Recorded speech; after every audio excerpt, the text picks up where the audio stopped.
Alors, est-ce qu'il vous arrive, test, 1, 2, 1, 2, 1, 2, 1, 2, c'est mieux. Est-ce qu'il vous arrive parfois de vous sentir faible? Faible physiquement, faible moralement, faible spirituellement? Si vous êtes croyant ce matin, est-ce qu'il vous arrive de vous dire, bon, je sais ce que Dieu a mis devant moi pour que je dois faire aujourd'hui, ou cette semaine, cette année, ou dans ma vie, mais je me sens tout simplement pas du tout à la hauteur. Ça me semble impossible, c'est perdu d'avance.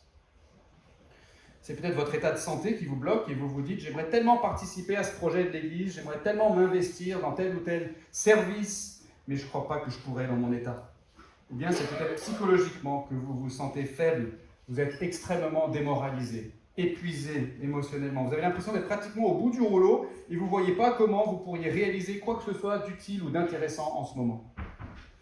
Ou peut-être que vous vous sentez très limité matériellement. Vous n'avez pas beaucoup de moyens financiers, vous êtes peut-être endetté, c'est compliqué pour vous professionnellement, vous n'avez pas de voiture, pas de maison, pas d'épargne, pas de retraite.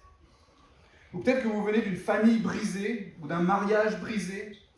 Peut-être que vous vous dites que vous n'avez pas de qualité en vous-même ou de compétences intéressantes qui pourraient vous permettre de réaliser les projets que Dieu met devant vous. Ou bien qui sait, peut-être que c'est votre relation même avec Dieu qui est compliquée. Vous avez conscience que Dieu existe, qu'il a certainement un projet dans ce monde auquel il vous invite à prendre part, mais vous ne vous sentez pas très proche de lui. Vos temps de prière sont plutôt ternes. Vous n'êtes pas convaincu que dans ces conditions, Dieu va vous utiliser pour faire de grandes choses. Ou peut-être même que vous vous rendez compte qu'il y a des mauvaises habitudes dans votre vie, des choses qui déplaisent à Dieu, des idoles comme on dit, des péchés récurrents, des convoitises profondes dans votre cœur, et tout ça, ça vous donne l'impression d'être complètement disqualifié et inutile pour Dieu. Bref, on peut se sentir faible pour plein de raisons, et en tant que croyant, c'est compliqué parce qu'en fait, en tant que croyant, on a conscience que Dieu nous appelle à entrer dans ses projets, il nous appelle à le servir, à servir notre prochain, à rendre témoignage autour de nous de qui il est et de ce qu'il a fait, et à contribuer au développement de son Église, mais très facilement, on peut se sentir tout petit devant la tâche, tout faible, tout impuissant, et même tout craintif. On a un projet énorme devant nous, c'est le projet de Dieu, rendez-vous compte, mais nous, on est tout limité, on manque de foi et on a peur. Alors, qu'est-ce qu'on peut faire dans ces conditions? Eh bien, si on se sent faible et inadéquat devant le projet de Dieu, le texte qu'on va lire et étudier dans un instant va nous aider. C'est la suite du fameux livre des Juges qu'on trouve dans l'Ancien Testament et qui nous raconte cette fameuse période dans l'histoire d'Israël qui se déroule à peu près 1200 ans avant Jésus-Christ, où les Israélites ont commencé à occuper la terre promise, mais ils n'ont pas encore de roi qui règne dans leur pays et ils n'ont pas non plus la jouissance complète de ce territoire que Dieu leur a donné. Il y a encore dans ce territoire des peuples étrangers, des peuples ennemis qui leur mènent la vie dure. Et dans ce contexte, on a vu la dernière fois, il y a 2 semaines, en fait, que Dieu avait répondu aux cris des Israélites qui sont donc opprimés en leur envoyant un libérateur qu'on appelle un juge dans ce livre, d'où le titre du livre, le livre des juges. Et là, en l'occurrence, la dernière fois, on a vu que le libérateur que Dieu leur a envoyé s'appelait Gédéon. Et on a vu surtout la dernière fois comment Dieu avait appelé Gédéon à sa mission de libérateur pour Israël. Mais maintenant, on va voir la suite de son histoire. Et ce qui va vraiment être intéressant, ça va être de voir comment Gédéon est présenté dans notre texte comme quelqu'un, en fait, de faible. Quelqu'un de faible. Et on va voir comment Dieu veut, en réalité, que Gédéon soit faible. Pour que la force de Dieu se révèle d'autant plus à travers lui. Et cette histoire, en fait, c'est une bonne nouvelle pour les gens qui se sentent faibles aujourd'hui. Parce qu'on va voir que Dieu ne méprise pas les faibles. Au contraire, pour citer une parole que Dieu a adressée bien plus tard à l'apôtre Paul, quand il lui a dit « Ma puissance s'accomplit dans la faiblesse. » Ma puissance, dit Dieu, s'accomplit dans la faiblesse.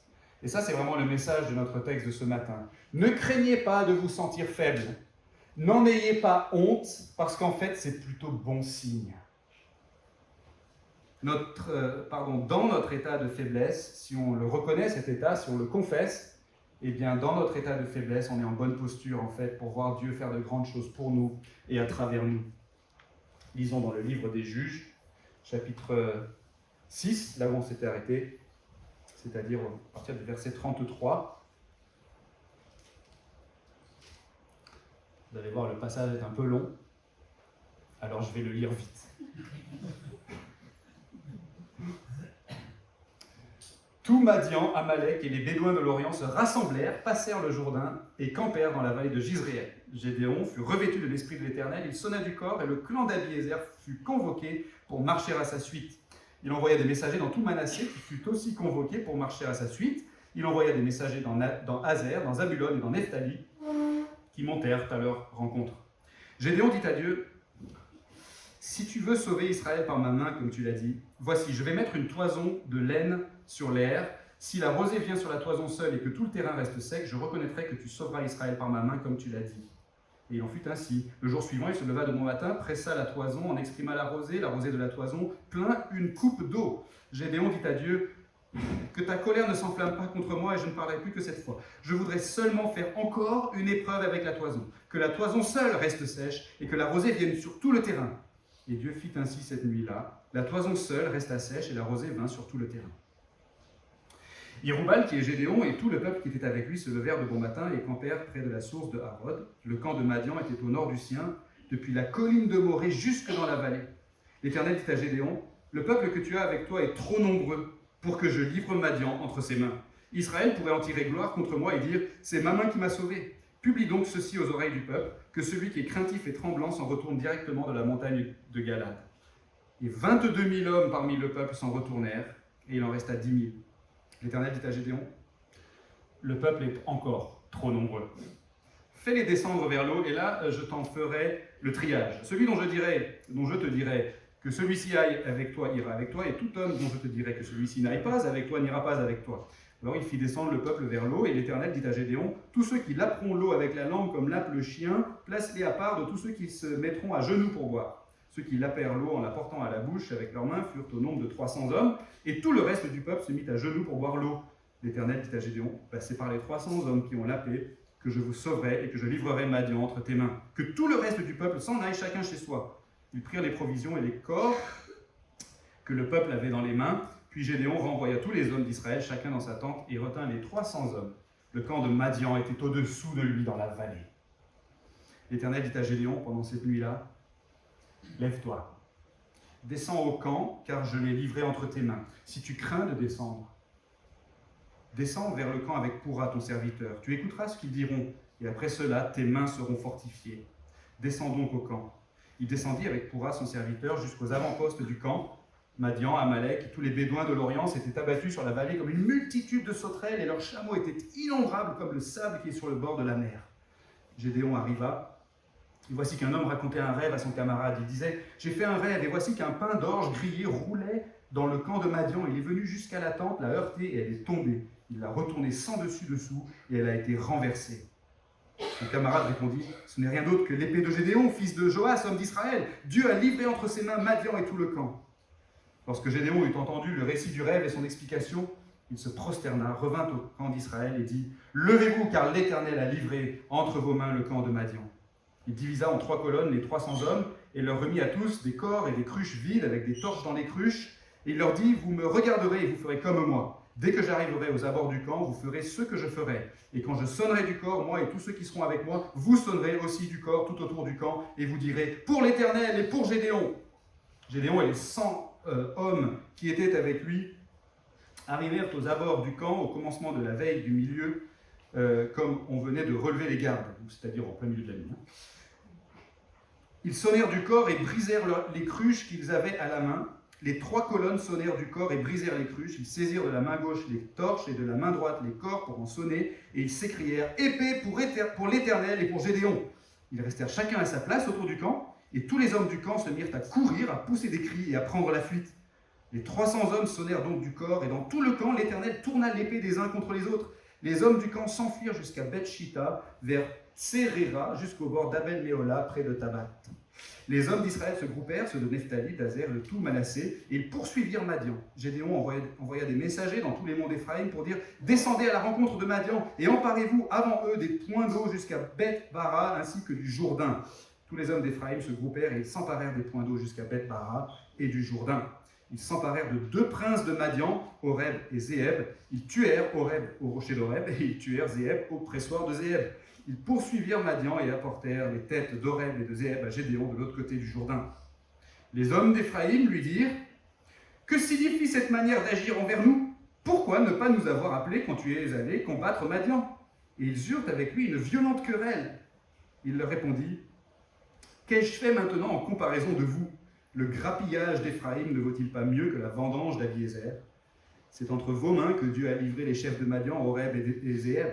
Qu'ai-je donc pu faire en comparaison de vous ?» Lorsqu'il eut ainsi parlé, leur colère contre lui s'apaisa.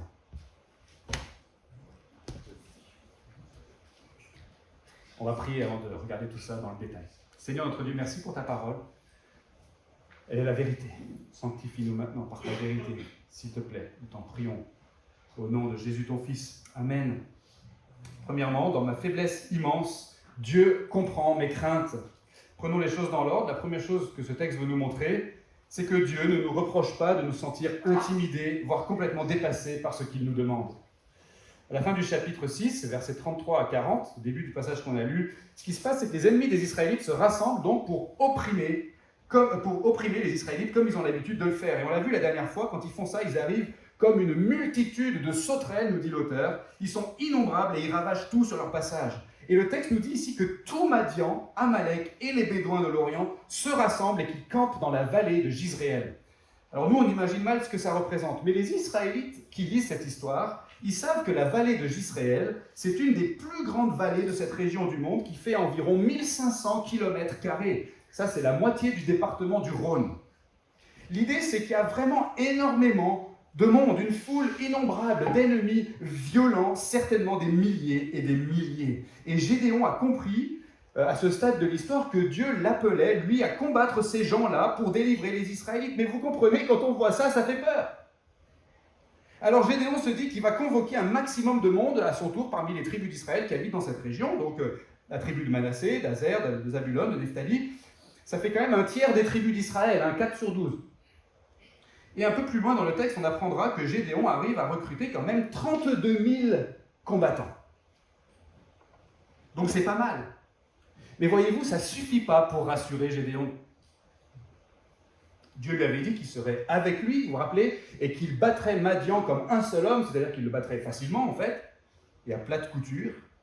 Mais Gédéon n'est pas complètement convaincu. Et pour cause, il y a vraiment beaucoup de méchants dans la vallée de Jizréel sous ses yeux. Alors Gédéon demande un signe à Dieu, pour que Dieu quand même il vienne confirmer sa promesse. Si tu veux sauver Israël par ma main, comme tu l'as dit, verset 36, confirme-moi ta parole quand même. J'ai besoin d'être rassuré. Et non seulement un signe, mais 2 signes, 2 miracles, 2 jours de suite, parce que Gédéon est très intimidé devant la tâche. Il est très craintif, très conscient de sa faiblesse par rapport à la force des ennemis d'Israël. Il faut bien comprendre un truc, c'est qu'au début de notre passage, Gédéon, il ne pense pas au fond qu'il va gagner cette bataille. Il a rassemblé une grosse armée, mais il n'y croit quand même pas. Il veut encore un signe, et même un deuxième signe. Vous comprenez ce qui se passe? Le texte nous décrit un Gédéon qui a compris quel était l'appel de Dieu, mais qui se trouve trop faible. Il se trouve trop faible pour réussir ce que Dieu lui demande. Gédéon, c'est pas un gars ultra spirituel, vous savez qu'on peut l'imaginer, qui va aller dire aux gens « Allez, c'est bon, vous inquiétez pas, les Israélites, Dieu s'est révélé à moi. J'ai rencontré l'ange de l'Éternel, il m'a dit qu'on allait battre nos ennemis. Et donc moi, je me fie entièrement à sa parole. Je suis un croyant, je suis spirituel. Allez, c'est plus la peine d'attendre, allons-y, c'est parti. On n'a même pas besoin d'une grande armée, franchement, puisque Dieu nous a de toute façon promis la victoire. Il va nous la donner, allez. » Non, Gédéon, c'est l'inverse de ça, en fait, dans notre texte. Bon, je sais ce que Dieu a dit, mais quand même, ils sont vachement nombreux, vu d'ici. Et ils ont quand même l'air vachement entraînés. C'est comme si, avec votre petite équipe de rugby amateur de Seine-et-Marne, vous étiez convoqué au Stade de France pour jouer contre les All Blacks, les Néo-Zélandais, la meilleure équipe du monde, comme on dit.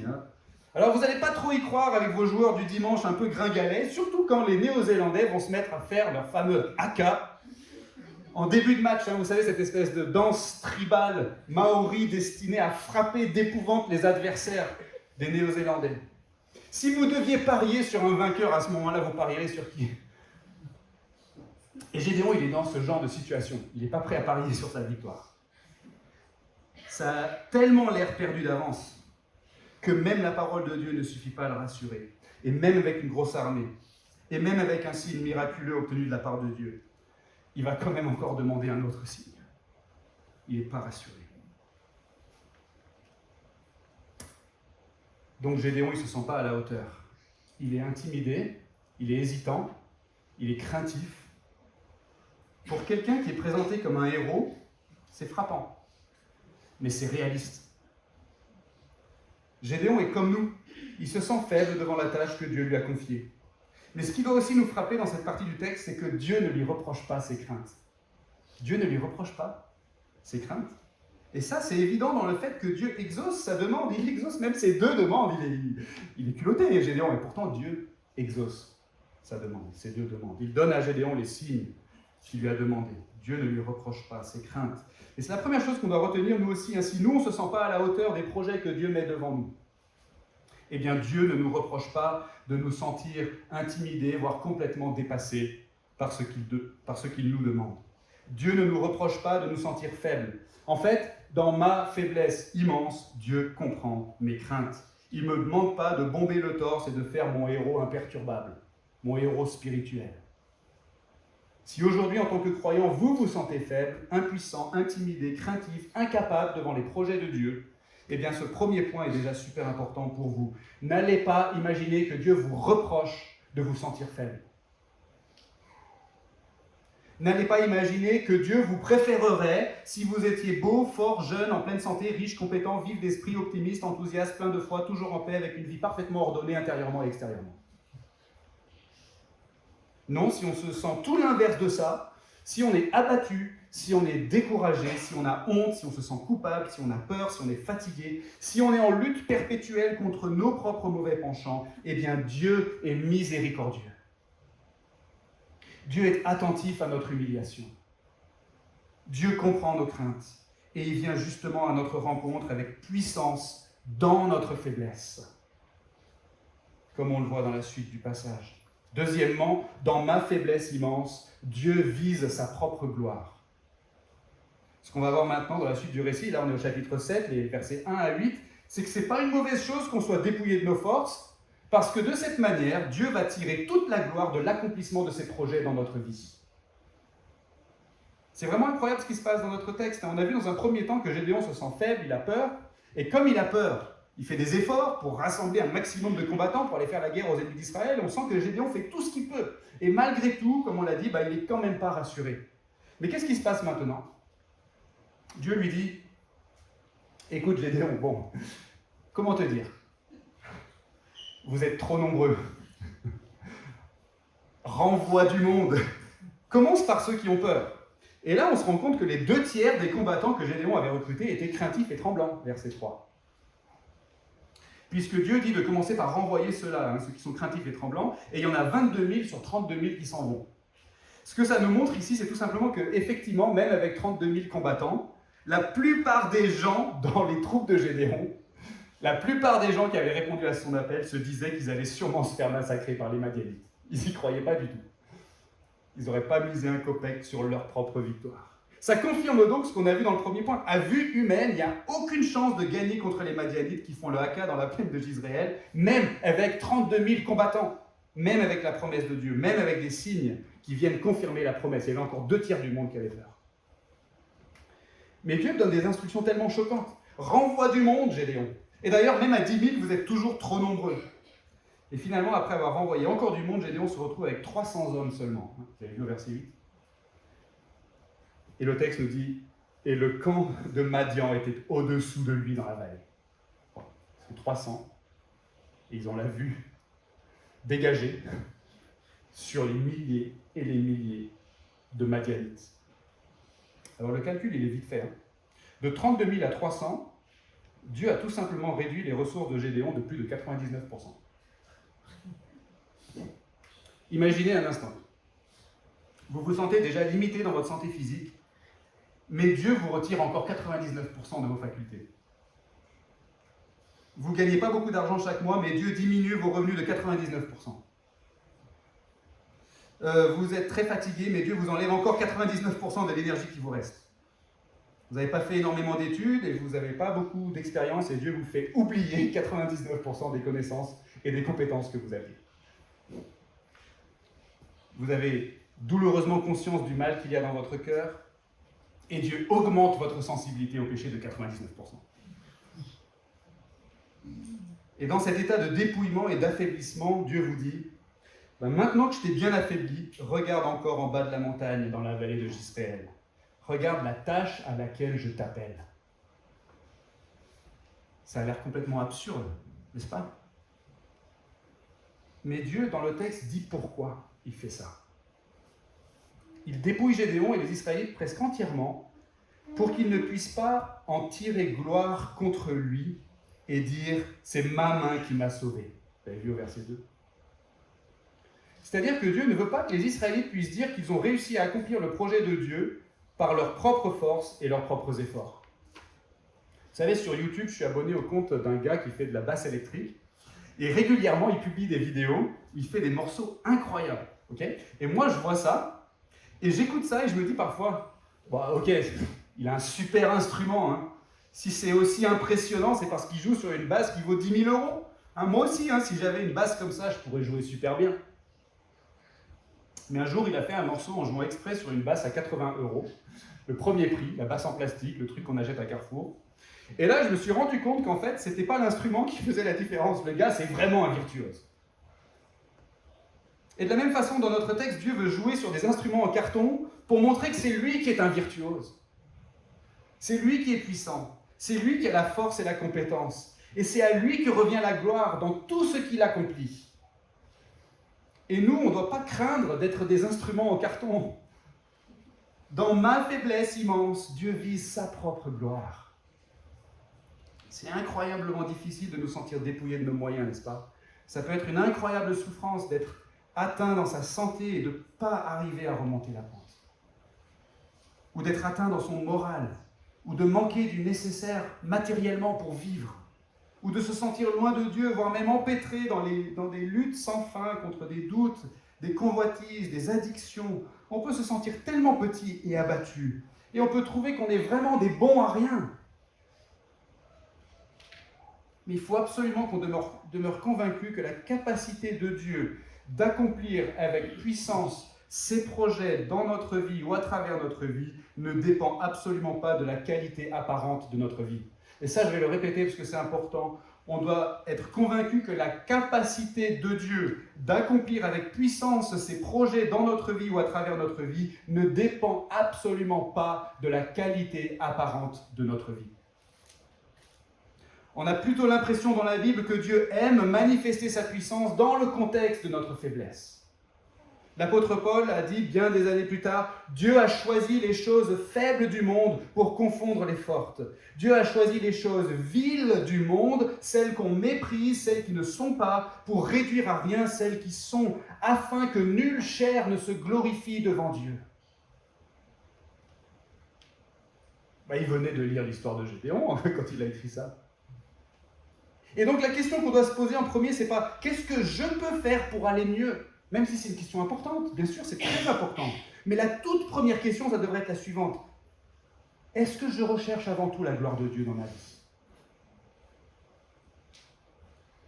Si oui, alors je peux me rendre compte qu'en fait, ce n'est pas forcément une mauvaise chose que je sois temporairement dépouillé de mes forces. Parce que de cette manière, Dieu va se révéler comme étant manifestement le virtuose de ma vie. Si je persévère dans la foi alors que je suis gravement malade, c'est clairement pas de moi, c'est un miracle de Dieu. Si je témoigne de Jésus au parc Blandan alors que je suis paralysé dans un fauteuil, c'est pas par mes forces, c'est un miracle de Dieu. Si je suis en proie au doute ou à la dépression, mais qu'il y a quelque chose qui me ramène toujours à l'église et qui m'empêche de sombrer dans le désespoir, ça vient pas de moi, c'est un miracle de Dieu. Le virtuose de ma vie. Si j'ai des luttes sans fin dans mon cœur contre des tentations et des obsessions et que je continue malgré tout d'en parler à un ou deux frères et de confesser mes péchés et de chercher la délivrance dans la prière, c'est pas parce que moi je suis super balèze, c'est un miracle de Dieu. Et si l'église Lyon-Gerland est sans lieu de culte fixe depuis des années, mais que l'évangile continue d'y être prêché et que des hommes, des femmes et des enfants continuent de se tourner vers le Seigneur et de grandir dans la foi, c'est pas parce qu'on est super fort, ça ne vient pas de nous. C'est un miracle de Dieu, vous comprenez? Le virtuose de ma vie et le virtuose de la vie de notre Église. Ne craignons pas de nous sentir faibles, vous comprenez? Surtout que troisièmement, dans ma faiblesse immense, Dieu fortifie ma foi. On revient au texte, toujours chapitre 7, versets 9 à 15, et la troisième chose qu'on va voir maintenant, c'est que Dieu compatit tellement à notre condition qu'il veut vraiment nous rassurer dans notre faiblesse et qu'il va même mobiliser des moyens spéciaux pour ça. Il se passe un truc super intéressant dans le texte. L'auteur ne nous a rien dit concernant la réaction de Gédéon après que Dieu a réduit la taille de son armée de 99%. En revanche, ce qui se passe juste après est très significatif et en fait ça en dit long, à la fois sur l'état psychologique de Gédéon et sur la bonté de Dieu envers Gédéon et les Israélites. Dieu répète à Gédéon, donc, au verset 9, qu'il doit affronter les Madianites, mais il ajoute juste après, « Si tu crains de descendre, eh bien je vais faire quelque chose pour te fortifier. » Et ensuite, on voit que Dieu va orchestrer les choses de manière à ce que Gédéon soit pleinement rassuré. Donc d'abord, l'auteur, au verset 12, prend le soin de nous préciser de nouveau que les méchants sont extrêmement nombreux, comme des sauterelles qui ont envahi la vallée d'Israël. Ils sont nombreux, dangereux, menaçants. Mais ensuite, Gédéon va entendre un Madianite raconter un rêve qui est un rêve prémonitoire, où le Madianite lui-même comprend, enfin son collègue comprend que Dieu a livré Madian et tout le camp entre les mains de Gédéon, verset 14. Et ça, en fait, quand il voit ça et quand il entend ça, Gédéon, ça le rassure complètement. Notez bien que Gédéon, ici, il n'a pas demandé de signe à Dieu. Mais Dieu lui donne quand même. Dieu prend l'initiative parce qu'il sait que Gédéon est dans une situation de grande incrédulité, peut-être même dans une situation de grande détresse. Si tu crains de descendre, comme il est dit dans le texte, c'est juste une manière de dire, en fait, puisque tu trembles de peur à l'idée d'affronter les milliers de Madianites avec ta petite troupe de 300 hommes, eh bien voici ce que je vais faire. C'est un euphémisme, si vous voulez. Et donc, ce qu'on voit, c'est vraiment la miséricorde incroyable de Dieu ici, n'est-ce pas? Il se montre attentif et prévenant envers Gédéon. Et il fait quelque chose de spécial pour le rassurer. Et moi, ça me touche, ça, parce que moi, je ne suis pas du tout comme ça, en fait. L'autre jour, j'étais dans mon bureau et j'ai entendu Suzanne pousser des grands cris. Et après quelques secondes, depuis mon bureau, j'entends au loin, dans le couloir, « Ah, ah, je l'ai tué !» Alors je vais voir et je découvre Suzanne avec le souffle court, toute pâle, légèrement paniquée, et une araignée recroquevillée par terre à ses pieds. Et normalement, un mari bienveillant, il fait quoi? Il ramasse l'araignée dans un sopalin, il la jette à la poubelle, il prend sa femme dans ses bras et il la rassure. Mais moi, non. Moi, je regarde l'araignée par terre et je dis, je pense qu'elle fait juste semblant d'être morte. Et elle attend le bon moment pour te sauter dessus à l'improviste. Bon, c'est nul, hein, on est d'accord? Mais je veux que vous compreniez que Dieu n'est pas du tout comme ça. Il n'est pas du tout comme ça. Dieu ne nous fait pas de mauvaises blagues. Dieu n'est pas du tout cruel. Dieu ne nous soumet jamais à des épreuves par plaisir d'observer nos réactions. Jamais. Et même, il fait tout l'inverse. Il est un tendre père et un tendre mari. Comme avec Gédéon, il compatit à nos faiblesses et à nos craintes et il déploie des moyens pour nous rassurer. Et moi, j'aimerais que vous vous rendiez compte que Dieu ne nous rassure pas ordinairement par des rêves prémonitoires ou par des toisons qui absorbent la rosée ou qui restent sèches, parce que Dieu nous a donné des choses bien meilleures que ça. Il nous a donné la Bible, Ancien et Nouveau Testament, les Écritures complètes de Dieu, inspirées par le Saint-Esprit, où sont consignées toutes les promesses de Dieu et qui nous fait connaître son caractère et ses œuvres d'une manière tellement plus complète que ce que pouvait connaître Gédéon. L'apôtre Paul parle de la patience et de la consolation que donnent les Écritures. Cette Bible, on peut la lire soi-même personnellement, mais on peut aussi en recevoir les enseignements à l'Église.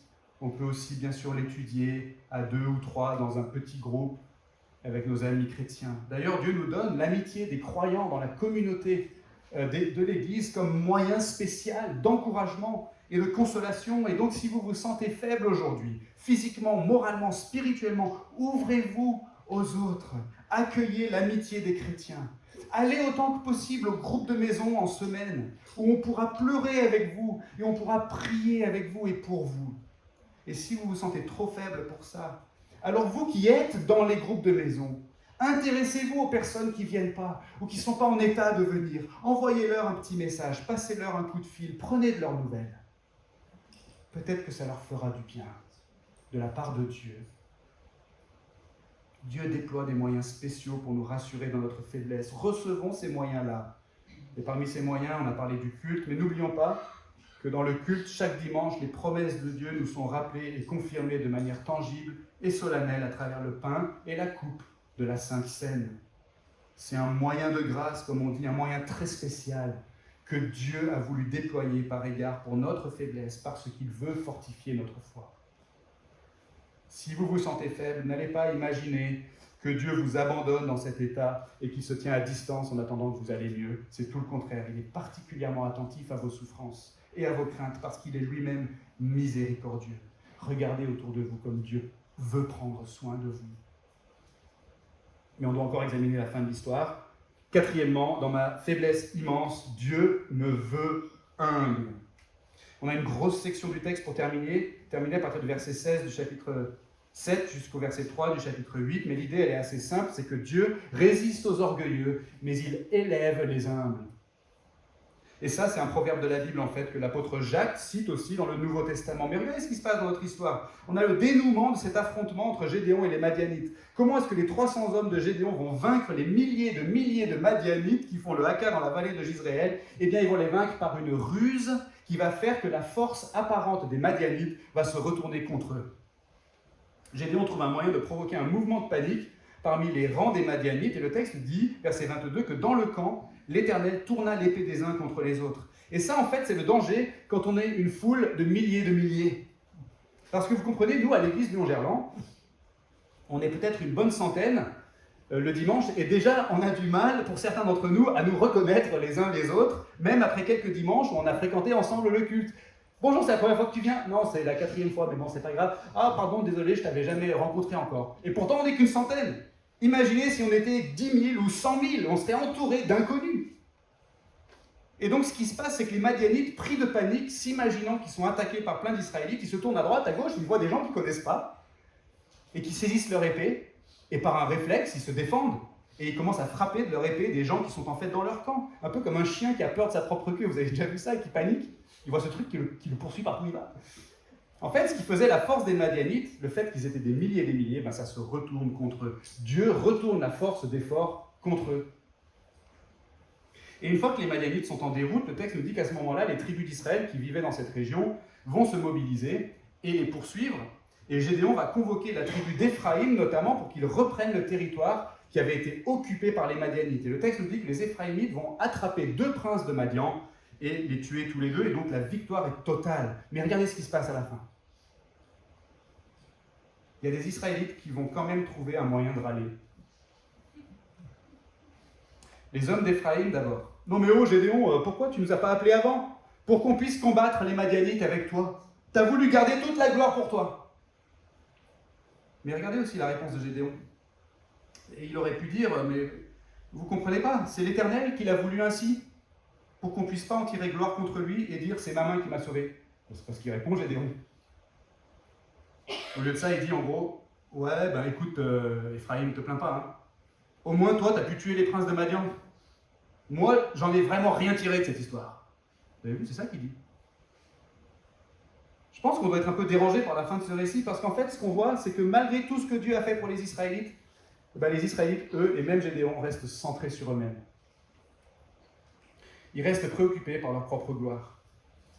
Il y a un orgueil profond qui résiste vraiment à l'idée que la faiblesse, la fragilité et la dépendance de Dieu, ça peut être bien. Ça me fait penser aux petits-enfants qui veulent absolument tout faire eux-mêmes. On leur propose de l'aide pour telle ou telle tâche, parce qu'on sait qu'ils ne vont pas y arriver ou qu'ils vont mal le faire. Mais eux, ils résistent. Ah non, c'est moi qui fais. Ça vient d'où, ça? Alors qu'on leur propose de leur mâcher le travail, de leur faire gagner du temps, et de réaliser un truc 10 fois mieux que ce qu'ils pourraient faire eux-mêmes. Ça vient d'où? Tout simplement, je pense que ça vient de l'orgueil qu'il y a en nous tous. On a envie de pouvoir se flatter soi-même et de pouvoir dire qu'on l'a fait tout seul et qu'on est trop fort. Mais cette dernière partie de notre texte nous montre que Dieu résiste aux orgueilleux, mais qu'il élève les humbles. Et c'est à la fois un avertissement et un encouragement. Un avertissement par rapport à notre tendance à vouloir nous appuyer sur nos propres capacités, nos propres moyens, nos propres mérites pour accomplir les choses que Dieu met devant nous. Et donc notre tendance parfois, à vouloir surmonter notre faiblesse, à sortir de notre état de faiblesse, mais pour de mauvaises raisons. Parce qu'au fond, on voudrait pouvoir dire qu'on est des gens costauds et admirables, comme Éphraïm dans notre texte, et comme Gédéon, on a l'impression même. Il y a donc un avertissement, mais c'est aussi un encouragement. Un encouragement pour ceux qui ont déjà douloureusement conscience de leur faiblesse. Parce que dans ma faiblesse immense, Dieu me veut humble. Il me veut humble. Et parce que c'est dans mon humilité que Dieu va m'élever. C'est dans mon humilité que Dieu va venir à ma rencontre et qu'il va accomplir avec puissance ses projets en moi et à travers moi. Et cette réalité, on la voit par excellence quand on se tient devant la croix de Jésus-Christ. Alors oui, j'ai parlé de beaucoup de choses jusqu'ici, mais je n'ai pas encore parlé du plus important, et j'y viens. Il y a un sens dans lequel notre passage, qui fait l'éloge de la faiblesse en quelque sorte, prépare ses lecteurs à accueillir Jésus-Christ. Pourquoi ? Parce que d'après la Bible, Jésus est venu justement sauver des gens qui ne pouvaient pas se sauver eux-mêmes.